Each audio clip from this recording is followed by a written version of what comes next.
చేసుకుందామండి. అందరూ తల వంచినట్లయితే చిన్న ప్రార్థన చేసుకుందాం. పరిశుద్ధుడైన తండ్రి, ప్రేమ కలిగిన ఆయన, కృప కలిగిన దేవ, చాలా రోజుల తర్వాత మళ్ళీ నీ పిల్లలతో కలిసి మా జీవితాలకు కావలసిన విలువైన మాటలు ధ్యానించడానికి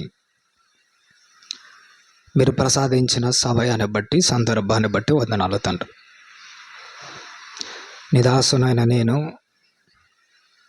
నీ మాటలు ఉచ్చరించడానికి నిజంగా అర్హత లేని వాడినేనయ్యా. అయినా కానీ మా పట్ల దయ చూపించి నీ వాక్కులు మాకు అనుగ్రహించి నీ పరిచర్లో వాడుకుంటున్నందుకై వందనాలు తండ్రి. మీరు మాకు ప్రసాదించిన ఈ భిక్షను మా చావు వరకు పోగొట్టుకోక నమ్మకమైన వాళ్ళుగా కొనసాగి ఆ భాగ్యాన్ని అనుగ్రహించండి తండ్రి. మీరే నాలో ఉండి మాట్లాడతారని నేను ఎంతగానో ఆశపడుతూ, సంపూర్ణంగా మీ మీద ఆధారపడుతూ, ముందున్న సమయాన్నంతా మీ ప్రేమ కలిగిన హస్తాలకు అప్పజెప్పుకుంటూ, యేసుక్రీస్తు వారి నామం పేరట ఈ ప్రార్థన అడిగి వేడుకొనుచున్నాము తండ్రి, ఆమెన్. చేరి వచ్చిన దేవుని పిల్లలైన ప్రతి ఒక్కరికి యేసుక్రీస్తు వారి నామం పేరట శుభాభివందనాలు తెలియజేయుచున్నాను. ప్రభునందు ప్రియమైన దేవుని వాళ్ళారా, ఈరోజు బైబిల్లో నుంచి మన ఆత్మీయ జీవితాన్ని ఒక మెట్టు పైకెక్కించే కొన్ని విలువైన మాటలు మనము జ్ఞాపకం చేసుకుందాం. మన జీవితం ఎలాంటిదంటే ఒకటేసారి లాంగ్ జంప్ చేసి పరలోకానికి పోయేంత ఉండదు. ఒక్కొక్క మెట్టు ఎక్కుతూ పైకి వెళ్ళాలి. ఉదాహరణకు పరలోక రాజ్యానికి పోవడానికి 100 మెట్లు ఉన్నాయనుకోండి. ఒకసేసారి మొదటి నుంచి 100 అడుగు పెట్టలేం. మనలో ఉన్న ఒక్కొక్క లోపాన్ని తీసేసుకుంటున్నాలి. మనలో ఉన్న బలహీనతను తొలగించుకొని కొద్దిగా బలాన్ని పుంజుకొని ఏమైపోతుండాలి, ముందుకు పోవాలి. ఆత్మీయ జీవితం ఎలాంటిదంటే కష్టపడి ముందుకు పోవాల్సిందే తప్ప ఈజీగా పైకి పోయేదైతే కాదు. ఈ మధ్య ఎస్కలేటర్స్ అని మనకు రైల్వే స్టేషన్లలో అలాగే పెద్ద పెద్ద షాపింగ్ మాల్స్లో కనపడుతుంటాయి. ఇందులో ఎస్కలేటర్లో ఎలా జరుగుతుందంటే మనం దాని మీద నిలబడుకుంటే అదే పైకి తీసుకుని వెళ్తుంది. కానీ ఆత్మీయ జీవితం ఇలా సులువుగా ఉండదు. ఒక్కొక్క మెట్టు ఎక్కుతూ కష్టపడుతూ ఉంటేనే పైకి వెళ్తాం. అది మన బ్రతుకులో కావచ్చు, అది దేవుని కోసం పడే కష్టంలో కావచ్చు, దేవుని కోసం చేసే పనులలో కావచ్చు, ప్రతి దానిలో మనము ఇలానే ఎదుగుతూ పైకి రావాలి. కాబట్టి ఒక మెట్టు పైకెక్కే విలువైన అంశాన్ని మనం ఈరోజు జ్ఞాపకం చేసుకుందాము. ఆ అంశం ఏమిటంటే నిత్య జీవ నిల్వలు అన్న ఒక విలువైన అంశాన్ని గురించి మాట్లాడదాం. చాలా బాగుంటుంది వాక్యము. చాలా కాస్త మనకు తెలిసినట్టే ఉంటుంది, కానీ ఆత్మీయంగా ఉన్నతమయంగా ఉంటుందని నేను మాట్లాడగలను. కాబట్టి ప్రతి మాట మీరు శ్రద్ధ పెట్టి జాగ్రత్తగా వినవలసిందిగా ప్రేమతో మనవి చేస్తున్నాను. మొదట నిల్వలు అన్న దాని గురించి మనం ఆలోచించగలిగితే ఇందులో 2 రకాలైన నిల్వలు కనబడుతుంటాయి. అది మంచికి సంబంధించిన నిల్వలు ఉంటాయి, అలాగే చెడుకు సంబంధించిన నిల్వలు కూడా ఉంటాయి. ఉదాహరణకు మన ఆహార పదార్థాలను నిల్వ చేస్తుంటాం కదా, అవి భవిష్యత్తులో మన ఆకలి తీర్చే అవసరాలు కాబట్టి అవి ఏ చోట అయితే నిల్వ ఉంచబడుతుందో వాటిని మంచికి సంబంధించిన నిల్వలుగా మాట్లాడతాం. అలాగే ఈ మురుగునీరు కానీ, లేదంటే వేస్ట్ వాటర్ కానీ, లేదంటే వేస్ట్ పదార్థాలు, కుళ్ళిపోయిన పదార్థాలన్నీ ఎక్కడైతే డస్ట్గా ఉంటాయో అవి కూడా నిల్వలే. మనం మున్సిపాలిటీ వాళ్ళు తీసుకొని వచ్చి చెత్తా చెదర ఊరి బయట పడేస్తుంటాడు చూసినాడా, అవి కూడా ఒక చోట స్టోర్ చేస్తుంటాడు, అది కూడా నిల్వనే. మనం నిల్వ చేసే ఆహార పదార్థాలు మనకు మేలు తీసుకొని వస్తాయి. మనం వేస్ట్ పడేసి బయట నిల్వ చేస్తున్న ఆ చెడు పదార్థాలు, మున్సిపాలిటీ పదార్థాలు, అవి ఏం చేస్తాయంటే మనకు కీడు చేయడం అన్నది జరుగుతుంది. అలాగే మన ఆత్మీయ జీవితంలో కూడా వేటిని మనం నిల్వ చేస్తున్నామన్న దాన్ని బట్టి ఆధారపడి ఉంటుంది. నీ ఆత్మీయ జీవితం అభివృద్ధి చెందాలంటే నీ ఆత్మీయ జీవితంలో నువ్వు ఎలాంటివి నిల్వ చేసుకుంటున్నావు? ఆత్మ సంబంధమైన క్రియలను, ఆత్మీయమైన జీవితాన్ని, పరిశుద్ధమైన పనులను నీ లోపల నిల్వ చేశావనుకోండి, అది నీ జీవితానికి మేలు తీసుకొనొస్తది. అలాగే మున్సిపాలిటీకి సంబంధించిన డస్ట్ అంతా బయట నిల్వ చేసినట్టు, లోపల గూడా అపవాది క్రియలను, పనికిమాలిన చెత్తంతా లోపల నిల్వ చేశావనుకోండి, అదే మన జీవితాన్ని ఏం చేస్తదో తెలుసా? నాశనం చేస్తది. అలాగే మన బ్రతుకుల్లో ఏమి నిల్వ చేస్తున్నామన్నది మనం బాగా గుర్తుపెట్టుకోవాలి. ఇంకొకటి ఈ మధ్య నేను బాగా గమనించిందేంటంటే, ఈ మున్సిపాలిటీ వాళ్ళు ఆ చెత్తను వేస్ట్ అంతా తీసుకొని పోయేటప్పుడు అందులో 2 రకాల చెత్త కనపడుతుంటది. వాటిని ఏమంటారంటే తడి చెత్త, పొడి చెత్త అని 2 రకాలు కనపడుతుంటాయి. ఈ పొడి చెత్త ఎందుకు పనికిరాదు తీసుకొనెళ్ళి పక్కన పడేస్తాడు. అదే తడి చెత్త ఉంటది చూసినారా? దాన్ని ఏం చేస్తున్నారంటే వర్మీ కంపోస్ట్‌గా మార్చి పనికిమాలిన దానిలో నుంచి పనికొచ్చేదాన్ని బయటికి తీస్తున్నారు. దాన్ని చూసినప్పుడు మనకు కూడా లోక సంబంధమైన పనికిమాలిన క్రియలలో కొంత టాలెంట్ ఉంటది. అది లోక సంబంధంగా వాడితే అది మరీ దారుణంగా ఉంటది.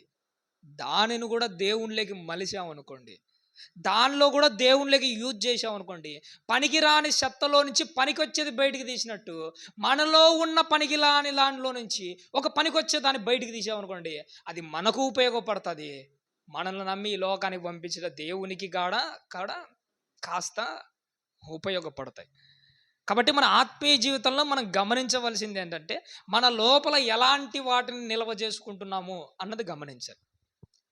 ఇంకొక మాటను కూడా మనం బాగా గమనించగలిగితే, మనం సర్వసాధారణంగా దేన్నైతే నిల్వ చేస్తామో, నిల్వ చేసిన వాటిలో అవి బాగుపడాలంటే, అవి ఎక్కువ కాలం నిల్వ ఉండాలంటే మనం కొన్నిటిని యాడ్ చేయాలి. ఉన్నదాన్ని ఎక్కువ నిల్వ చేయాలంటే కొన్నిటిని యాడ్ చేయాలి. ఉన్నది చెడిపోవాలన్నా కానీ కొన్నిటిని యాడే చేయాలి. ఈ ఏది యాడ్ చేస్తున్నామన్న దాన్ని బట్టే అది ఎక్కువ కాలం నిల్వ ఉంటుందా, లేకపోతే చెడిపోతుందా అన్నదే ఆధారపడి ఉంటుంది. ఉదాహరణకు బియ్యం ఉంటాయి. ఈ బియ్యం పురుగు పట్టకుండా మన వాళ్ళు ఏం చేస్తారంటే, అది ఎక్కువ కాలం నిల్వ ఉండి బాగా కనిపించాలని చెప్పేసి అందులో వేపాకు, ఉప్పు కలపడం అన్నది జరుగుతుంది. వేపాకు, ఉప్పు కలిపిన బియ్యం చాలా కాలం ఉంటుంది. అంటే అది కలపడంతో దాని నిల్వ ఏమైపోయిందంటే కాస్త పెరిగింది. అదే కొన్నిటి వాటికి నిల్వకు ఉన్న వాటికి కొన్ని యాడ్ అయ్యాయి అనుకోండి, అవి ఏమైపోతాయి తెలుసా? చెడిపోతాయి. ఉదాహరణకు మనం తినే ఆహారం ఉందనుకోండి, భోజనమే ఉందనుకోండి. ఫస్ట్ భోజనంలో తినేటప్పుడు దానికి కొంత వాటర్ యాడ్ చేసి ఒకరోజు పక్కన పెట్టండి. 2 రోజులు ఉపయోగపడే ఆహారం ఒక రోజుకి ఏమైపోతుంది? చెడిపోతుంది, స్మెల్ వస్తుంది. దీని గురించి బైబిల్లో యెషయా గ్రంథంలో ఒక చక్కని మాట మన కోసం రాయించాడు దేవుడు. మొదటి అధ్యాయము, యెషయా గ్రంథము 22వ వచనాన్ని ఒక్కసారి జ్ఞాపకం చేసుకుందాం. యెషయా గ్రంథము మొదటి అధ్యాయము 22వ వచనం తల్లి. నీ వెండి మస్తాయను నీ ద్రాక్షారసము నీళ్లతో కలిసి చెడిపోయాడు. దేవుడు ఇక్కడ ఒక మంచి ఉదాహరణ మనతో మాట్లాడుతాడు. ద్రాక్షారసము ఏది కలిసిన తర్వాత చెడిపోయిందట? నీళ్లతో కలిసిన తర్వాత. యేసుక్రీస్తు వారు తన ప్రాణం పెట్టి మనల్ని ఎలా తయారు చేశాడో తెలుసా? నిజంగా ఒక ఉన్నతమైన క్యారెక్టర్గా, పరిశుద్ధమైన క్యారెక్టర్గా తీర్చిదిద్దాడు. ద్రాక్షారసము నీళ్ళతో కలిసి చెడిపోయినట్టు నువ్వు నేను కూడా ఏమైపోతుంటామంటే, మన క్యారెక్టర్లు పక్కన వాళ్ళ జీవితాలతో కలిసి, మన భక్తి జీవితము లోక సంబంధమైన జీవితాలతో కలిసి ఏమైపోతుంటుంది? చెడిపోతుంటుంది. ఒక మాట చెప్తాం, మీ జీవితాంతం గుర్తుపెట్టుకోండి. అసలు యేసుక్రీస్తు వారి రక్తంలో కడగబడ్డాము అని అంటే మనకంటే పవిత్రమైన వాళ్ళు మరొకరెవరు ఉండరు. మనలాంటి పవిత్రత కలిగిన వాళ్ళు లోక సంబంధమైన వాటిలో ఏ దాంట్లో కలిసిపోయినా మన జీవితం ఏమైపోతుంది తెలుసా? ఖచ్చితంగా చెడిపోతుంది. అది ఏ దాంతో కలిసినా చెడిపోతుంది. ఈ మధ్య నేను చదువుకునేటప్పుడు ఒక స్వచ్ఛమైన వాటర్ గురించి ఒక దాని గురించి చదివాను. ఆ స్వచ్ఛమైన వాటర్ ఎలాంటిదంటే, ఒక బీకర్లోట కింద మంట పెట్టేసరికి బీకర్లో ఉన్న, బీకర్ అంటే తెలుసు కదా, మనకు సైన్స్ ల్యాబ్లలో ఎక్కువగా వాడుతుంటారు. ఆ బీకర్ కింద మంట పెడితే ఆ బీకర్లో వాటర్ ఫ్లో అయిపోయి బాగా కాలిపోయి మరిగి అందులో నుంచి ఆవిరి పైకి వస్తుంటాయి. పైకొచ్చిన ఆవిరి పైన ఒక ప్లేట్ లాంటి దాన్ని తగులుకొని అక్కడి నుంచి ఒక్కొక్క డ్రాపు జారిపోయి ఒక కంటైనర్లో పడుతుంటుంది. ఎందుకు ఆ కంటైనర్లో అలా పడడానికి అవకాశం కల్పించారంటే, ఇలా ఆవిరైపోయిన ఆ నీళ్లు చాలా స్వచ్ఛమైనది. నీళ్ళలో కరిగి ఆ మలినాలు అక్కడే ఉండిపోతే, మరిగిన నీళ్ళలో నుంచి ఆవిరి పైకొచ్చి అక్కడి నుంచి కంటైనర్లో నుంచి కింద పడినాయి చూసినారా, ఆ కరిగిపోయిన లేదంటే ఆ మరిగిపోయిన నీళ్లు చాలా స్వచ్ఛమైనది. ఆ స్వచ్ఛమైన నీళ్ళతో ఏది కలిసినా కానీ ఆ స్వచ్ఛమైన నీళ్ళు ఏమైపోతుంది, చెడిపోతుంది. నువ్వు తాగే నీళ్లు దాంతో కలిసినా కానీ, దానితో కూల్ డ్రింక్స్ కలిసినా కానీ, దానితో ఏది కలిసినా చెడిపోతుంది. నీ జీవితం కూడా ఇలాంటిదే. యేసుక్రీస్తుడు తన రక్తంతో కడిగి పవిత్రపరిచినప్పుడు నువ్వు స్వచ్ఛంగా మారిపోయి ఉంటావు. నీ భక్తి జీవితంలో నువ్వు ఏ దాంతో కలిసినా చెడిపోతావు, గుర్తుపెట్టుకో. అది ఏదైనా పర్లేదు. లోక సంబంధమైన అల్లరితో కూడిన ఆటపాటల, సినిమాల, షికార్ల, లోక సంబంధమైన స్నేహాల, ఇచ్చలవిడిగా తిరగడాలా, నోట్లో నుంచి వచ్చే మాటల, ఏది నీతో కలిసినా కానీ గుర్తుపెట్టుకో, నువ్వు చెడిపోతావు. ఎప్పుడైనా ఊరగాయ గురించి మనకందరికీ తెలుసు చూసారా? ఊరగాయ ఎలాంటిదంటే, మన వాళ్ళు మామిడికాయ చెడిపోతుందని దాన్ని ఊరగాయగా ఊరబెడుతుంటాడు. చాలా కాలం నిల్వ ఉంటుంది. ఊరబెట్టిన ఆ ఊరగాయకి వాటర్ యాడ్ అయిపోయింది అనుకోండి, ఏమవుతుంటుందో తెలుసా? దానిపైన బూజు కట్టడం ప్రారంభమవుతుంది. నీ జీవితానికి కూడా లోక సంబంధమైన పనికి మాలిన చిన్నది యాడైనా కానీ మొత్తానికి పూర్తిగా నువ్వు చెడిపోతావు. అందుకే దేవుడు నీకు గుర్తు చేస్తున్నాడు, ద్రాక్షారసం నీళ్ళతో కలిసి ఎలా అయితే చెడిపోతుందో నువ్వు కూడా ఎలా ఉండాలట, ఏ దానితో కలవకుండా జాగ్రత్తగా నిన్ను నువ్వు పవిత్రపరుచుకుంటూ ప్రత్యేకంగా ఉండడానికి ప్రయత్నం చేస్తూ ఉండాలి. అందుకోసమే మనలో ఉన్న ఈ పనికి మాలిన వాటిని, చెడగొట్టే వాటిని ఏం చేసుకోవాలి, తీసేసుకోవడానికి బాగా ప్రయత్నం చేయాలి. అలాంటి వాటిని తగ్గించుకోవడానికి ఒక ప్రయత్నం చేయాలి. మీకు ఇలా చెప్తే అర్థం కాదు. ఒక చిన్న ఉదాహరణ గురించి నేను మాట్లాడుతున్నా. సర్వసాధారణంగా మనం ఒక గ్లాసు పులుపు వాటర్ తీసుకున్నాడు అనుకోండి, వాటర్ అంతా పుల్లగా ఉన్నాయి. ఇప్పుడు ఆ పులుపును తగ్గించాలంటే మనం ఏం చేయాలో తెలుసా? ఒక గ్లాసు ఆ పులుపు వాటర్తో మంచినీళ్ళు యాడ్ చేసామనుకోండి, ఆ పులుపు కాస్త తగ్గుతుంది. 2 గ్లాసులు యాడ్ చేస్తే ఇంకాస్త తగ్గుతుంది. 3 గ్లాసులు యాడ్ చేస్తే, ఆ ఒక్క గ్లాసు పులుపు వాటర్తో ఒక బిందె వాటర్ యాడ్ చేస్తే దానికి అసలు పులుపే ఉండదు. మన జీవితాలు కూడా లోకంతో కలిసిపోయి పులిసిపోయిన జీవితాలు, పులుపెక్కిన జీవితాలు. పరిశుద్ధమైన క్రియలు ఒక్కొక్కటి పెంచుకుంటూ పోతే నీలో ఉన్న పులుపు ఏమవుతుందో తెలుసా? తగ్గిపోతుంది. లేకపోతే ఒకానొక టైంలో అసలు కనిపించకుండానే పోతుంది. అందుకే నీ ఆత్మీయ జీవితంలో పులుపు తగ్గించుకోవాలంటే ఏం చేయాలో తెలుసా? ఆ వేస్ట్ని బయటికి తీసేసుకునే మార్గం కూడా అన్వేషించాలి. సర్వసాధారణంగా మనలో ఉన్న గొప్ప లక్షణం ఏంటంటే, ఎప్పుడైనా మనం కూడా పాడు పనులు చేసి లోకంలో దిగజారిపోయేటప్పుడు మనం ఒకటి అనుకుంటుంటాం, ఎలాగైనా నాలో ఉన్న ఈ చెడుతనాన్ని తీసేసుకోవాలనుకుంటాం. చాలా ప్రయత్నాలు చేస్తుంటాం. నాలో ఉన్న ఈ బలహీనతను తీసేసుకోవాలి. నాకు తాగే అలవాటు ఉంది, దాన్ని తీసేసుకోవాలి. నాకు ఈ బూతులు మాట్లాడే అలవాటు ఉంది, దాన్ని తీసేసుకోవాలి. నాకు ఇలాంటి ఆలోచనలు వస్తున్నాయి, దానిని తీసేసుకోవాలనుకుంటుంటాం.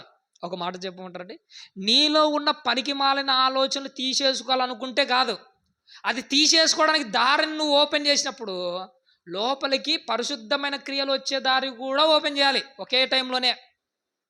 ఉదాహరణకు మీకు క్యాన్ వాటర్ గురించి మీకు ఐడియా ఉంటుంది. క్యాన్ వాటర్లు కింద ట్యాప్ తిప్పామనుకోండి, లోపల కింద వాటర్ అయితే వస్తాయి. ఒక కింద ట్యాప్ మనకు క్యాన్లో ట్యాప్ వాటర్ తిప్పగానే కిందికి వాటర్ రావాలంటే ఏం చేయాలో తెలుసా? పైన కూడా మూత లూజ్ చేయాలి. కింద వాటర్ పోవాలంటే పైనుంచి గాలి రావాలి. ఇది మీకు అర్థమైతే, క్యాన్ వాటర్లో నుంచి ఎలా అయితే మంచినీళ్ళు బయటికి రావడానికి పైనుంచి గాలి లోపలికి పోయే విధంగా ఓపెన్ చేశామో, నీలో ఉన్న ఈ దుష్ట క్రియలు బయటికి రావాలంటే పరిశుద్ధమైన క్రియలు నీ లోపలికి పోయే మార్గాన్ని కూడా అట్ ఏ టైమే ఓపెన్ చేయాలి. అప్పుడే నీ జీవితం బాగుపడుతుంది. ఎప్పుడు నీ బలహీనతలు పోతాయి? నీ బలహీనతలు పోవాలని నువ్వు ఎంతైతే అనుకుంటున్నావో, పరిశుద్ధమైన క్రియలు అంత తెచ్చుకుంటే అప్పుడు నీలో ఉన్న కల్మషము, నాలో ఉన్న కల్మషం ఏమైపోతుంటుంది? పోతూ ఉంటుంది. కానీ లోపలనే ఆ పనికి మాలిన క్రియలు అట్నే పెట్టుకుంటే ఏమైపోతుంది తెలుసా? చెడు కాస్త ఇంకా పెరిగిపోతూ ఉంటుంది. ఉదాహరణకు ఒక పాత్రలో గానీ, ఒక గుంతలో గానీ ఎక్కడైనా వాటర్ స్టోర్ అయిందనుకోండి, ఒకరోజు బాగుంటాయి. 2 రోజులు బాగుంటాయి. నెల తర్వాత ఏమైపోతది? పాచి పడతది. పనికి రాకుండా పోతుంది. ఇంకా పట్టించుకోకపోతే తర్వాత కుళ్ళిపోయి ఇంకా ఎక్కువైపోతది. సరే నీళ్ళే గదా! పాచి పట్టింది అంతటితో అయిపోయిందిలే అనుకుంటే కుదురుతదా? స్టోర్ అయిన నీళ్ళలో ఒక సైన్యం తయారైతది. ఆ సైన్యం ఏంటో తెలుసా? దోమలు గుడ్లు పెట్టి, ఆ గుడ్లలో నుంచి ఒక సైన్యమే బయటకొస్తది. నీలో గూడా లోపల పనికిమాలిన క్రియలు ఇలానే స్టోర్ చేసావనుకో, దోమలు గుడ్లు పెట్టి సైన్యాన్ని తయారు చేసినట్టు, లోపల అపవాది కూడా ఏం చేస్తది తెలుసా? నీలో పాపం అనే సైన్యాన్ని తయారు చేస్తది. నీకొచ్చే ఆలోచనలు ఎట్టుంటాయి తెలుసా? ఒక్కోసారి మనమే ఊహించుకోలేం. ఏంటి నేనే ఇలాంటోనా? అన్నంత గొప్ప సైన్యాన్ని తయారు చేస్తది నీలో ఉన్న చెడులో నుంచి. ఒక వైరస్ ఎలాంటిదో తెలుసా? ఒక వైరస్ దానికి ఉన్న మొట్టమొదటి లక్షణం ఏంటంటే దానిని డబల్ చేసుకుంటది. పాపం కూడా నీలో ఎలాంటిదో తెలుసా? తనలో తాను అభివృద్ధి చెందుతూ, అభివృద్ధి చెందుతూ, అభివృద్ధి చెందుతూ ఒక దోమలు సైన్యాన్ని ఎలా తయారు చేస్తాయో, ఒక వైరస్ ఎలా అయితే విస్తరించడానికి తన మహా సైన్యాన్ని బయటికి ఎలా తీసుకొని వస్తుందో, నీలో కూడా అపవాది ఆ పాప క్రియలు అలా బయటికి తీసుకొని వస్తుంది. కాబట్టి నువ్వేం చేయాలో తెలుసా? నీలో ఉన్న ఆ చెడుతనాన్ని, నీలో నిల్వ ఉన్న పనికిమాలిన క్రియలను, ఆ దోషపూరితమైన ఆలోచనలు ఏం చేయడానికి ప్రయత్నం చేయాలి నువ్వు? తీసేసుకోవాలి. తీసేసుకోవాలంటే పైనుంచి పరలోక రాజ్యానికి సంబంధించిన మాటలు నీ హృదయంలో వేసుకోవడానికి ప్రయత్నము చేస్తూనే ఉండాలి. ఒకసారి యోబు గ్రంథంలో కూడా ఒక చక్కని మాట దేవుడు మన కోసం రాయించాడు తల్లి. 31వ అధ్యాయము యోబు గ్రంథము 31వ అధ్యాయం 34వ వచనాన్ని ఒక్కసారి జ్ఞాపకం చేసుకుందామమ్మా. యోబు గ్రంథము 31వ అధ్యాయం 34వ వచనం తల్లి. మహాసమూహమునకు భయపడియు కుటుంబంలో తిరస్కారమునకు జడిసియు నేను మౌనముగా నుండి ద్వారము దాటి బయలు వెళ్ళక రొమ్ములో నా పాపమును కప్పుకొని ఎడల పరముననున్న దేవుని దృష్టికి నేను వేషధారణ అవుతుంది. నా భక్తి జీవితంలో ఒకటి గుర్తుపెట్టుకోవాలి. లోపల పాపాన్ని దాచుకుంటే మనకు కుళ్ళు కంపు కొడుతుంది. మన్నా గురించి ఒక విలువైన మాట ఉంటుంది బైబిల్ గ్రంథంలో, మనకు తెలిసిన మాటనే. దేవుడు ఏ రోజుకు సంబంధించిన ఆహారం ఆ రోజుకే కూర్చుకోండి, రేపటికి దాన్ని మీ దగ్గర పెట్టుకోవద్దు అని చెప్తాడు. పొరపాటును కొంతమంది ఏం చేశారో తెలుసా? మరుసటి రోజు వరకు కూడా పెట్టుకున్నారు. అది ఎలా ఉన్నదట?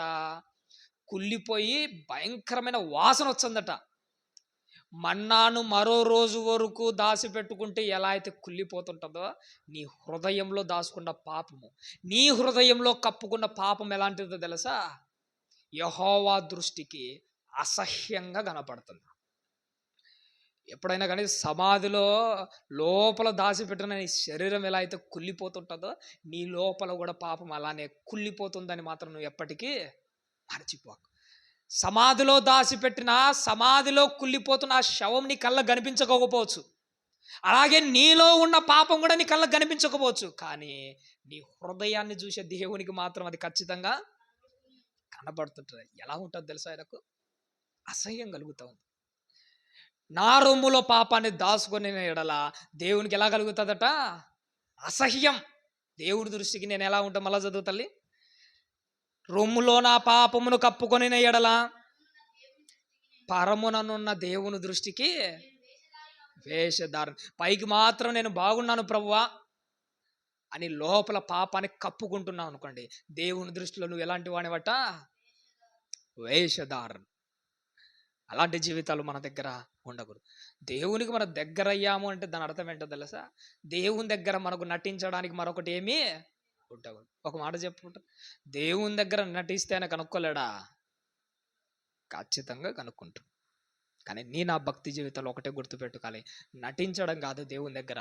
ఒకవేళ పొరపాటున కప్పుకున్న దాన్ని నువ్వేం చేయాలి? తీసి చూపించి, ప్రభువా ఇది నాలో ఉన్న పాపము, దయతో నన్ను క్షమించు. మన శరీరంలో కూడా ఇలాంటి కంపు పనులు చాలా ఉంటాయి. ఎప్పుడైతే నువ్వు దాన్ని బహిర్గతం చేసావనుకో, అప్పుడు దేవుడు ఒక డాక్టర్ వలె నీ మీద జాలి చూపించి, నీ పుండ్లను, నీ గాయాలను మెత్తన చేసి, తైలం పట్టించి నిన్ను బాగు చేస్తాడు.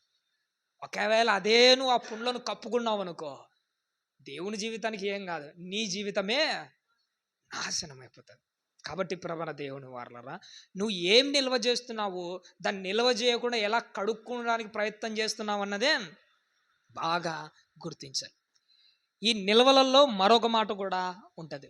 ఈ నిల్వలు ఎలాంటివంటే, కొన్ని తరిగిపోయే నిల్వలు ఉంటాయి, కొన్ని తరిగిపోని నిల్వలు కూడా కొన్ని ఉంటాయి. ఉదాహరణకు మన భూమిలో దొరికే బంగారం ఉన్నదనుకోండి. కోలార్ బంగారు గని అని ఒకటి ఉంటుంది మనకు ఇక్కడ కర్ణాటక స్టేట్లో ఉండేది. అప్పుడు బంగారం తవ్వగా ఏమైపోయింది, తరిగిపోయింది. కొన్ని తరిగిపోయే ఉంటాయి, కొన్ని ఎప్పటికీ తరగనివి ఉంటాయి.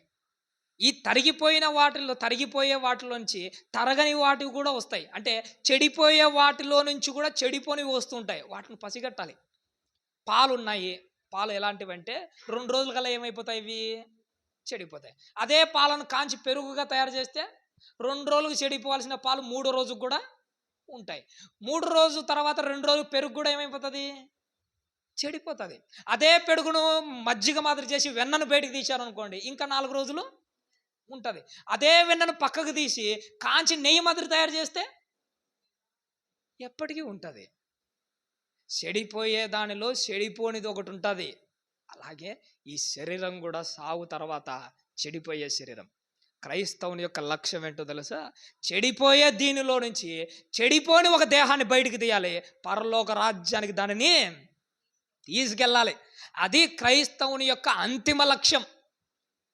ఈ చెడిపోయే దేహంలోంచి ఎలా బ్రతికించాలంటే, నీ నీతి క్రియలు, నీ పరిశుద్ధమైన క్రియలు, అవే నిన్ను పరలోకానికి తీసుకుని వెళ్తాయి.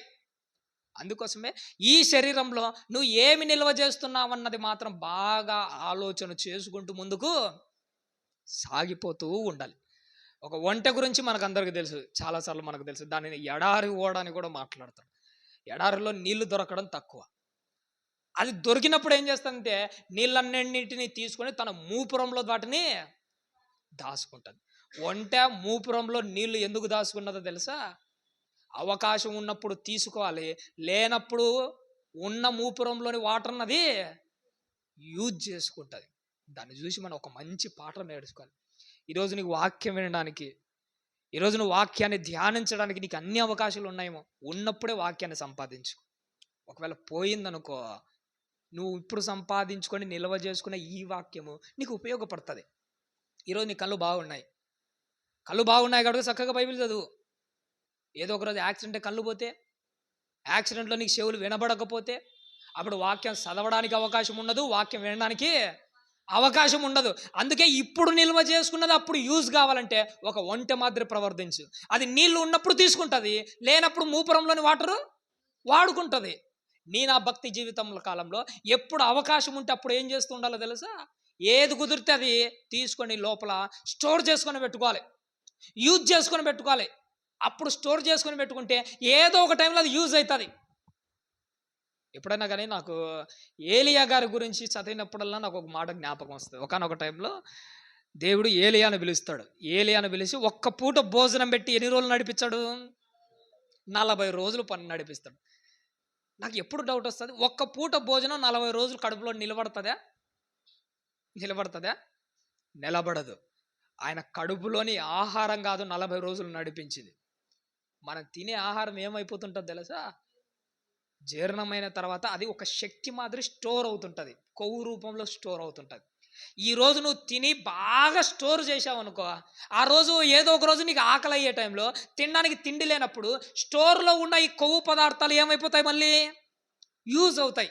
ఆ రోజు ఏలియా గారికి ఒక్క పూట భోజనం పెట్టి 40 రోజులు నడిపించాడంటే ఆయన తిన్న ఆహారం ఒకరోజు పని చేసి ఉంటాం. 39 రోజులు నడవడానికి ఏ శక్తి ఉపయోగపడి ఉంటుందో తెలుసా? కేరీతు వాగు దగ్గర లోకమంతా పస్తులు పడుకున్నప్పుడు ప్రతిరోజు మాంసాన్ని పెట్టి మాంసకృతులతో ఎందుకు పోషించాడు? ఈరోజు తిని నీ శరీరంలో ఆ శక్తిని స్టోర్ చేసుకో. ఒకరోజు నీకు ఒక్క పూటే భోజనం పెట్టి 40 రోజులు నడిపిస్తా. ఈరోజు తిన్నదంతా రేపు ఖర్చు పెట్టు. దేవుడు కూడా నా భక్తి జీవిత కాలంలో ఏదైనా నీకు ఒకటి ఇస్తున్నాడంటే ఇప్పుడు గుర్తుపెట్టుకోండి, సంపూర్ణంగా దాన్ని తీసుకోండి. దేవుడు నీకు ఆస్తులు ఇస్తున్నాడా? తీసుకో. దేవుడు నీకు సంపద ఇస్తున్నాడా? తీసుకో. దేవుడు నీకు ఏది ఇచ్చినా తీసుకో. తీసుకున్నడాని వెనక ఉన్న పరమార్థం ఏంటో తెలుసా? తీసుకున్న నువ్వు ఎలా తీసుకున్నావో దేవునికి అలానే ఇవ్వాలి. ఇచ్చేటప్పుడు మాత్రం బాధపడకు, ఇచ్చేటప్పుడు మాత్రం కుమిలిపోకు. ఎందుకంటే ఇచ్చినప్పుడు తీసుకో, దేవుడు అడిగినప్పుడు ఇచ్చేయి. బైబిల్లో యోబు గ్రంథంలో ఒక చక్కని మాట రాయించాడు మన కోసం. ఒకసారి చూడమ్మా, 39వ అధ్యాయము, యోబు గ్రంథము 39వ అధ్యాయము 16వ వచనాన్ని ఒక్కసారి జ్ఞాపకం చేసుకుందాము తల్లి. యోబు గ్రంథము 39వ అధ్యాయం 16వ వచనం తల్లి. తమ పిల్లలు తమవి కానట్టును వాటి ఎడలాది కాఠిన్యము చూపును, దాని కష్టము వ్యర్థమైనను దానికి చింత లేదు అంటున్నాడు. చూసి ఒక నిప్పుకోడు గురించి మాట్లాడుతూ దాని కష్టము వ్యర్థమైపోతుంటే దానికి చింత లేదట. నా భక్తి జీవిత కాలం నువ్వు ఎంత సంపాదించుకున్నావు అన్నది కాదు, పెట్టేటప్పుడు నువ్వు దేనికోసం ఖర్చు పెడుతున్నావు అన్నది మాత్రం జ్ఞాపకం చేసుకో. అనవసరమైన దానికోసం ఖర్చు పెట్టేటప్పుడు నీ కష్టం వృధా అయిపోయేటప్పుడు నీకేమనిపించాలి? బాధ కలగాలి. ఏంటి, దేవుడు నాకు ఇచ్చి, ఒక ఉదాహరణకు నాది ఒక గవర్నమెంట్ జాబ్ అనుకోండి, దేవుడు నాకు ఎన్ని వేలన్నా ఇవ్వని, ఎన్ని లక్షలు ఇవ్వని, ఇచ్చినప్పుడు దేవుడు నేను తీసుకోవాలి.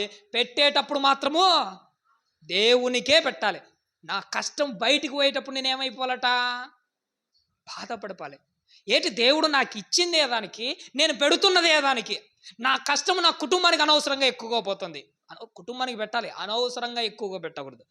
నా బంధువులకు పెట్టాలి, కానీ అనవసరంగా ఎక్కువగా పెట్టకూడదు. ఒకవేళ నా కష్టము నా దేవునికి తప్ప కుటుంబానికి పోయినా, బంధువులకు పోయినా, బయట వేటే జలసాలకు పోయినా, ఫ్రెండ్స్కు పోయినా, సినిమాలకు పోయినా, షికారులకు పోయినా కానీ నేనేమైపోవాలట? కష్టము వృధా అయిపోతుందని బాధపడాలి. ఎందుకంటే మన కష్టం నేలపాలు కాకూడదు. దేవుడు ఇచ్చిన దానికి దేవునిలో వాడితేనే మన కష్టానికి ఒక విలువ. ఒక తల్లి 9 నెలలు తన గర్భంలో బిడ్డను మోస్తూ ఉంటుంది. తన గర్భంలో మోసిన బిడ్డ ఆమె కష్టం. 9వ నెల తీరిపోయిన తర్వాత ఒకరోజు ప్రాణాన్ని అరచేతుల్లో పట్టుకొని ప్రాణాన్ని అడ్డుపెట్టి ఆ బిడ్డను కంటది. ఆ బిడ్డను కనడం వెనక ఉన్న పరమార్థం ఏంటో తెలుసా? అది ఆమె కష్టం. ఆ బిడ్డ పెరగాలి, పెద్దయాలి, ఆమె కష్టానికి ఒక విలువ తీసుకురావాలి. కానీ వాడు లోకంలో చెడిపోయి ఇష్టం వచ్చినట్టు బ్రతుకుతా, వాడి బ్రతుకు నేలపాలవుతుంటే ఆమె కష్టం ఏమైపోతుంటుందో తెలుసా? వృధా అయిపోతుంటుంది. ఒక తల్లి కష్టం వృధా అయిపోయినట్టు ఒకటి గుర్తుపెట్టుకోండి, ఇన్ని రోజుల నుంచి కష్టపడి పెంచుకుంటూ వస్తున్న మన భక్తి జీవితం వృధా కాకూడదు. బాప్తిసం తీసుకున్నావు, ఎప్పటి నుంచో దేవుని కోసం నిలబడతావు, నీ కష్టాన్ని పెట్టావు, ఇంతవరకు నీ కుటుంబాన్ని కూడా ఇడిచిపెట్టి సేవలో తిరిగావు, నీకంటే ఎక్కువగా నీ దేవుణ్ణే ప్రేమించావు, ఇంత కష్టాన్ని పోగేసుకున్నావు. చచ్చిపోయిన తర్వాత నీ కష్టం వేరే వాళ్ళకు పోకుండా జాగ్రత్తగా చూసుకో. నీ కష్టం వేరే వాడు సంపాదించుకోకుండా తీసుకో. బైబిల్లో తలాంతుల సందర్భం ఒకటి ఉంటుంది, చూసినాడా? ఒకడికి ఒక తలాంతు ఇచ్చాడట, వాడు భూమిలో దాచిపెట్టాడట. ఆడేం చేశాడు? ఆ తలాంతుని తిరిగి తెచ్చింటే వాడిని తలాంతు తీసేసి ఒకడికి ఇచ్చాడు. గుర్తుపెట్టుకోండి, ఇన్ని రోజుల నుంచి నువ్వు కష్టపడి సంపాదించుకొచ్చిన భక్తి జీవితం, నీ కష్టాన్ని తీర్పు రోజున తీసి ఆడి తలాంతు తీసి పక్కనోడికి ఇచ్చాడు, చూసినాడా? అలా నీ కష్టాన్ని దేవుడు తీసి పక్కనోడికి ఇవ్వకూడదు. నీ కష్టం నీకే రావాలి. నీ కష్టం నీకే రావాలంటే నువ్వు ఎక్కడ ఉండాలి? పరలోకంలో ఉంటేనే నీ కష్టం నీకు వస్తుంది. లేదంటే నీ కష్టాన్ని తీసి మరొకడికి ఇస్తాడు. నీ కష్టం వృధా అయిపోతుంది. నీకేమైనా చింత కలుగుతుందా? అబ్రహాం గారిని చూసినప్పుడు మీకు ఏమనిపిస్తుందో, కానీ అబ్రహాం గారికి పిల్లలు లేరట. దేవుడు అబ్రహాంతో నీకు సంతానం ఇస్తానంటే అబ్రహాం గారు అంటారు, అయ్యా నువ్వు నాకు కొడుకుని ఇవ్వలేదనుకో, నా ఆస్తి ఆ ఎలియాజర్గా ఎలియాబుగా ఒక పేరు ఉంటుంది, ఎలియాజరా. ఆ అబ్రహాం గారు తన ఆస్తి గురించి మాట్లాడుతూ, అయ్యా నాకు కానీ నువ్వు పిల్లలు ఇవ్వకపోతే ఆ కష్టం అంతా ఎలియాజర్కు పోతుందేమోనని, తన కష్టము అతనికి ఎక్కడ షిఫ్ట్ అయిపోతుందేమోనన్నా బాధ ఎక్కువగా కలిగింది. అబ్రహాం గారిని చూసినప్పుడు నువ్వు ఒక పాట నేర్చుకో. నీ భక్తి జీవిత కాలంలో బాప్తీసం తీసుకున్నప్పటి నుంచి ఇంతవరకు నీ కష్టం అది దేవుని కోసం చేసినది. పరలోక రాజ్యంలో తీర్పు రోజున నీ కష్టం ఇంకొకటి చేతుల్లోకి వెళ్ళకూడదు. అది నీ కష్టము నీకే రావాలి. అందుకోసమే నీ భక్తి జీవిత కాలంలో ఇప్పుడే బాగా సంపాదించుకోవాలి, ఇప్పుడే బాగా నిలబెట్టుకోవాలి దేవుని కోసం. బైబిల్లో ఎప్పుడైనా ఒక మాట కనపడుతుంటుంది, మీరు అందరు చదివిన మాటనే. ఏంటంటే, మీరు సత్క్రియలు అను ధనమును ఏం చేయాలట? సంపాదించుకోవాలి. ఎందుకు సత్క్రియలు అన్న ధనాన్ని సంపాదించుకోవాలి? ఎందుకో తెలుసా? నేను ఉపమాన రీతిగా ఒక ఎగ్జాంపుల్ చెప్తాను. ఇది నిజం కాదు, ఉపమాన రీతిగా ఒక ఎగ్జాంపుల్ చెప్తాను. రేపు నువ్వు తీర్పు రోజున నిలబడ్డావు. దేవుని చేతుల్లో ఒక తక్కెడ ఉంటుంది. మన భాషలో చెప్పాలంటే తూకం వేసేది ఉంటుంది చూసినట్టు తక్కెడ, త్రాసు. రేపు నువ్వు తీర్పు రోజు నిలబడినప్పుడు దేవుని దగ్గర ఒక త్రాసు ఉంటుంది. నేను పరలోకంలో నిలబెట్టేది ఏంటో తెలుసా? ఆ త్రాసులో ఉన్న నీ బరువే. పాతాలని తప్పించుకోవడానికి నువ్వు ఏం పెట్టి అక్కడ తూగాలనో తెలుసా? నీ సత్క్రియలు ఆ త్రాసులో పెట్టి పరలోక రాజ్యాన్ని సంపాదించుకోవాలి. ఆ నరకం నుంచి తప్పించుకోవాలి. ఆ పాతాల నుండి తప్పించుకోవాలంటే ఆ తీర్పు రోజున నువ్వు చెల్లించాల్సిన మూల్యం ఏంటో తెలుసా? నువ్వు కట్టాల్సిన ఖరీదు ఏంటో తెలుసా? నీ సత్క్రియలు. ఆ సత్క్రియలతో ఆ పాతాలన్నీ కొనేయాలి. ఆ పాతాలని దాటుకునే టికెట్ను కొనేయాలి. పరలోక రాజ్యంలో ఎంట్రీ టికెట్ కొనేయాలి. ఇది ఉపమాన రీతిగా చెప్పాను, అలంకార రూపకంగా నేను మాట్లాడాను, కానీ ఇదే వాస్తవము. దేనితో సంపాదించుకోవాలి? ఎన్ని సత్క్రియలు. అందుకోసమే నువ్వు చచ్చేలోపు నీ దగ్గర నిల్వగా ఉండాల్సింది ఏంటి? బైబిల్లో దేవుడు ఒక మాట అంటుంటాడు, నాయన భూమి మీద మీకోసం ధనమును కూర్చుకొనకండి. ఇక్కడ చిమ్మెట పడుతుంది, తుప్పై పడుతుంది, ఈ నిల్వలు చెడిపోతాయి. కానీ పరలోక రాజ్యంలో ఉండే ఆ నిల్వ, సత్క్రియలు అనే నిల్వ ఎప్పటికీ చెడిపోదు. ఎందుకంటే ఆ నిల్వతోనే నువ్వు పరలోక గేట్లు ఓపెన్ చేయగలవు. ఆ నిల్వతోనే పరలోకాన్ని దాటగలవు. ఆ నిల్వతోనే పరలోక రాజ్యంలో నీకు ఒక విలువ వస్తుంది. యోబు గ్రంథంలో కూడా ఒక మాట ఉంటుంది, ఒకసారి చూడండి తల్లి. యోబు గ్రంథము 19వ అధ్యాయము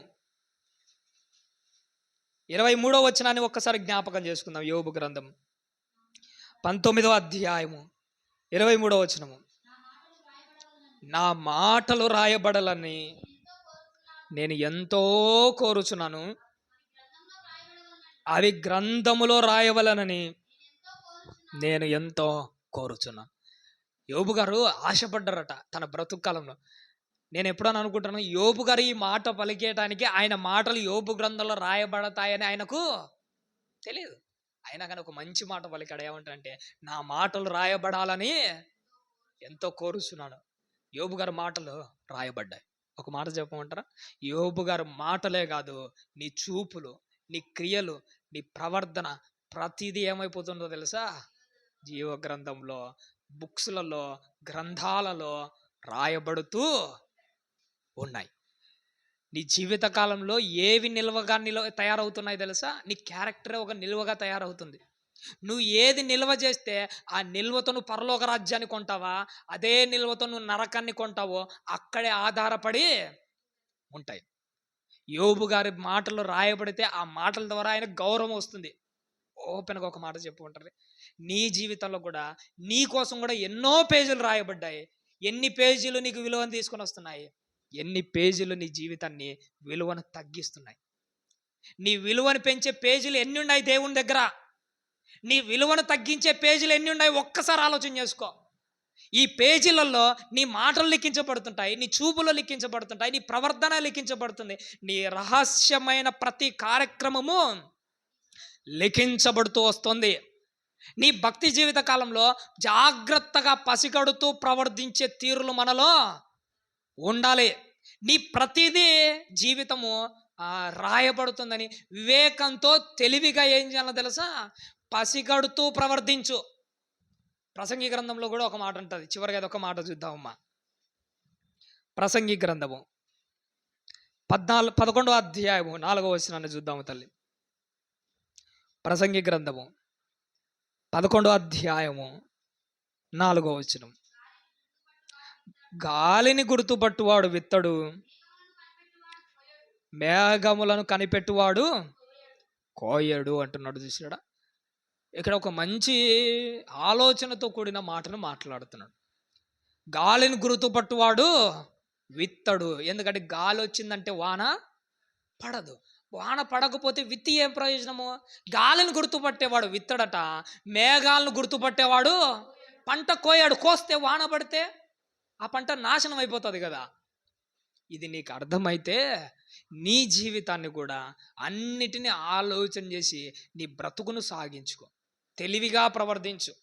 ఎప్పుడు నీ బ్రతుకును విత్తుకోవాలి, ఎక్కడ నీ జీవితాన్ని కాపాడుకోవాలి. వాతావరణ పరిస్థితులనే కాదు, నిన్ను నువ్వు పరిశీలన చేసుకో, నీ జీవితాన్ని చక్కదిద్దుకో. పోయిన ఆదివారం అనుకుంటాను మన బిట్టు ఒక మంచి మాట చెప్పాడు చూసినట. జంతువులే వాటి వాటి ప్రవర్తనను పసిగట్టి ప్రవర్తిస్తుంటాయి. ఉదయం నేను బొల్లారంగులో ఒక మాట చెప్పాను. ఏంటంటే మనం ఏదైనా గొర్రెను కానీ మేకను కానీ 2వ ఫ్లోర్కి తీసుకుని వెళ్ళి పైనుంచి తోసామనుకోండి, అది పడుతుందా? ముందుకు పోతుందా? పోదు. పడితే నా జీవితము నాశనం అయిపోతుంది, నేను చచ్చిపోతానని దానికి తెలుసు. అందుకే నువ్వు ఎంత తోసినా కానీ అది ఎంత ఎన్నిక వస్తూ ఉంటుంది. నీ జీవితం కూడా అలాంటిదే. పాపంలో పడ్డావా ఖచ్చితంగా నువ్వు చస్తావు. పాపంలో పడ్డావా నీ జీవితం సర్వనాశనం అయిపోతుంది. కాబట్టి ఒకసారి జాగ్రత్తగా పసిగట్టి వెనకడుగు వేసుకుంటూ వస్తేనే నువ్వు జాగ్రత్తగా ఉంటావు. ఒక చేపకు తెలుసు, నేను నీళ్ళల్లో ఉంటేనే బ్రతుకుతా, బయటకు వస్తే చచ్చిపోతాను. ఒక సింహానికి తెలుసు, నేను ఆ నది లోయల్లో ఆ నీళ్ళలో పడిపోతే చచ్చిపోతానని. అవి తెలిసి నీళ్ళ దగ్గరికి పోయినప్పుడు జాగ్రత్తగా ఉంటుంది ఒక సింహం. ఒక చేప గట్టుకొచ్చేటప్పుడు జాగ్రత్తగా ఉంటుంది. ఏవి ఎక్కడ ఉండాలో వాటికి బాగా తెలుసు. వాటి సమయాలలో అవి చాలా జాగ్రత్తగా ఉంటాయి. నా భక్తి జీవితం కూడా అలాంటిదే. ఎక్కడ ఎలా ప్రవర్తించాలో, ఎప్పుడు ఎలా ఉండాలో జాగ్రత్తగా ఆలోచన చేసుకో. పరలోక రాజ్యానికి సంబంధించిన నిల్వలు ఏముండాయి నీ దగ్గర? లోకానికి ఇలాంటి నరకానికి సంబంధించిన నిల్వలు ఏమైనా కానీ ఉన్నాయా? నీ నిల్వలు నీకు పరలోకానికి తెచ్చాయా, లేకపోతే నీ నిల్వలు నేను నరకానికి ఈడ్చుకొని పోతాయో? నువ్వు పరిశీలన చేసుకోవాలి, నేను కూడా పరిశీలన చేసుకోవాలి. ఎందుకంటే మన భక్తి జీవితాన్ని నిలబెట్టేది ఈ క్రియలే. రేపు నీకు దేవుని దగ్గర విలువ రావాలంటే, అందుకోసమే దేవుడు ఎప్పుడు చూసినా చెప్తుంటాడు, పరిశుద్ధంగా బ్రతకండి, పరిశుద్ధంగా బ్రతకండి, పరిశుద్ధంగా బ్రతకండి. ఎందుకో తెలుసా? ఆ పరిశుద్ధతే పరలోకానికి గొప్ప సంపద. ఈ లోకంలో నువ్వు ఏం సంపాదించుకున్నావు, ఏం కూడగట్టావు అనేది కాదు. కొంతమంది అంటుంటారు, మరి బతికినంతకాలం 4 రాళ్ళు వెనకేసుకోరా అంటారు. అది ఏం ప్రయోజనం చెప్పండి? అదే 4 సత్క్రియలు వెనకేసుకున్నారు అనుకోండి, అవే రేపు మనకు పరలోక రాజ్యంలో తూకంలో బరువు తూగి మనం పరలోకంలో నిలబెడతాయి. అందుకోసమే నీ భక్తి జీవిత కాలంలో వేటిని నిలవగా ఉంచుకుంటున్నావో ఒక్కసారి నువ్వు జ్ఞాపకం చేసుకో. అది సరైన టయానికి సరైన విధంగా వాడుకోవడానికి ప్రయత్నం చేయండి. మనం తినే ఆహారం చూసారా, తింటున్న ప్రతి ఆహారం ఏమైపోతుంటుంది? అది శరీరంలో స్టోర్ అవుతుంటుంది, శక్తిగా కొవ్వుగా మారిపోతుంటుంది. అది ఎంతవరకు ఉండాలి? ఎంతవరకు తెలుసా? ఆ కొవ్వును సరైన టైంలో మళ్ళీ యూజ్ చేస్తూ ఉండాలి. లేకపోతే అదే మన జీవితాన్ని ఒకరోజు ఏం చేస్తుంది తెలుసా? చంపేస్తుంది. ఈరోజు హార్ట్ అటాక్లు ఎందుకు వస్తున్నాయి అనుకుంటున్నారు?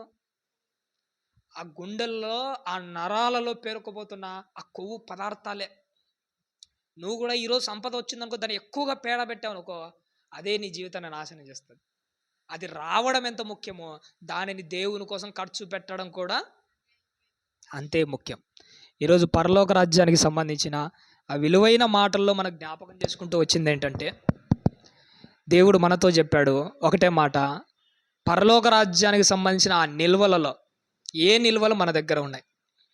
మొదటి నుంచి మనం మాట్లాడుకుంటూ వచ్చిన మాటలు, పరిశుద్ధమైన క్రియలు ఉన్నాయా, పాతాలకు సంబంధించిన క్రియలు ఉన్నాయా? వేటిని నువ్వు నిల్వ చేసుకుంటున్నావు? ఆ నిల్వ నీలో భక్తిని పెంచే విధంగా ఉందా, లేకపోతే జీవితాన్ని నాశనం చేసే విధంగా ఉందా? మంచి నిల్వలు ఏం చేస్తానంటే రోజు రోజుకు నిన్ను అభివృద్ధి చెందుతూ ఉంటాయి. కష్టకాలంలో ఇవే ఉపయోగపడేది. యోసేపు గారి గురించి మనకు అందరికీ తెలుసు. యోసేపు గారు ఐగుప్తులో చేసిన పని ఏంటో తెలుసా? రాబోయే కాలంలో 7 సంవత్సరాలు కరువు రాబోతుందని ఆయన ఏం చేశాడంటే ధాన్యానంతటిని నిల్వ చేశాడు.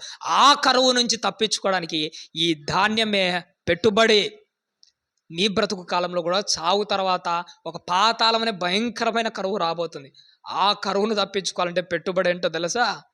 నీ సత్క్రియలే, నీ పరిశుద్ధమైన క్రియలే. ఎప్పుడు కష్టపడాలి? ఎప్పుడు? ఇప్పుడే కష్టపడాలి. ఒక చీమను చూసారా? దాని కొద్దీ అది ఏం కష్టపడుతుంటుంది ఆహారం తెచ్చుకోవడానికి. ఎందుకో తెలుసా? రాబోయేది గడ్డు కాలము.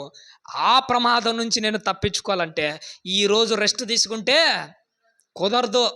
ఒక చీమ పరుగులు చూసినప్పుడన్నా నీకు అర్థం కావాలి, నేను కూడా పరిగెత్తాల్సిన సమయం ఒకటి వచ్చిందని.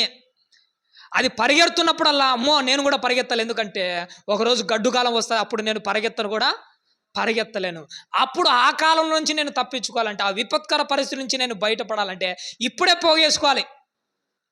నేను ఆ భక్తి జీవిత కాలంలో ఆ చీమలను చూసి కొన్ని నిల్వలను జాగ్రత్తగా పెట్టుకోండి. ఎందుకంటే మనం దేన్నైతే నిల్వ చేసుకుంటామో అపవాది దాన్నే ఎత్తుకోవడానికి ప్రయత్నం చేస్తూ ఉంటాడు. కాబట్టి ప్రియమైన దేవుని వారలారా, నీ నిల్వలు ఎలా ఉన్నాయి, వాటిని నువ్వు ఎంతవరకు జాగ్రత్తగా భద్రపరుచుకుంటున్నావు అని జ్ఞాపకం చేసుకుంటూ ముందుకు కొనసాగుతా. నిత్య జీవానికి చేసే ఆ నిల్వలు ఏంటనుకుంటున్నారు? మనలో ఉండే భక్తి, నీతి, విశ్వాసాలు, పరిశుద్ధమైన క్రియలు. ఇవే పరలోక రాజ్యంలో నిన్ను నిలబెట్టే నిల్వలు. ఇవే గొప్ప సంపద.